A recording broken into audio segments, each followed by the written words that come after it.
Doğa dilek näme? Elini açıp Allah Teala'dan dilemek. Ya da oturup elini açmanam dilek edip bileyen, yüreğinle dilek edip bileyen näme? Doğa dilek. En ulu ibadetlerin biri Müslüman doğanlar doğa dilek. En ulu ibadetlerin biri. Hatta İslam'da şeyle bir ibadet yok. Şunun içinde Allah Teala'ya yüzlenme doğa dilek bolmasın. Roza tutuyan Allah'a yüzleniyen, hac ediyen Allah Teala'ya yüzleniyen, namaz okuyan Allah Teala'ya yüzleniyen, cuma ediyen Allah'a yüzleniyen, sadaka ediyen, yetinleme Allah Teala'nın razılığını kazanmak, Allah Teala'dan dilek ediyen şunu kabul etti. Allah yoluna edilen her bir zadın içinde, edilen her bir ibadetin içinde hükman surette doğa dilek badır Müslüman doğanlar. Şunun için doğa dilek ulu ibadetlerin biri. Ve doğa dilek ediyen kişi hemen islayan Müslüman doğanlar, ya özüne bir peydan gelmegini ya da özünden bir ziyanın gitmegini isleye.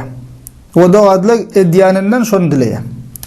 Allah Teala hem Kur'an-ı Kerim'de aydiyen Müslümanlar onlar Mü'min suresi 40. sure 60. ayetinde وَقَالَ رَبُّكُمُ دُعُونِي أَسْتَجِبْ لَكُمْ إِنَّ الَّذ۪ينَ يَسْتَكْبِرُونَ عَنْ عِبَادَتِي سَيَدْخُلُونَ جَهَنَّمَ دَاخِرِينَ Rabbiniz aytti. Rabbiniz aytti. Ünsörün Müslümanlar onlar. Rabbiniz aytti. Bana doğa dilek edin. Menden dileyin. Şonda men sizin doğa dileklerinizi kabul edeyin.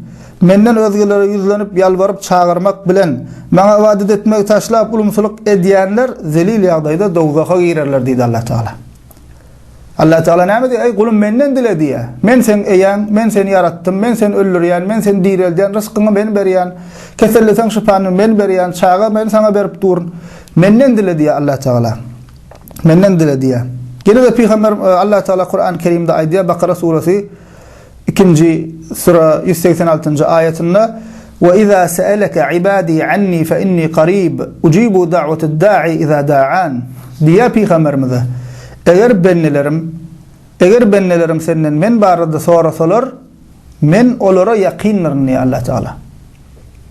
Men olara yakinlerim. Men dilek eden vakti dilek ediyenin dileğini kabul ederim deyip aydiye Allah Teala.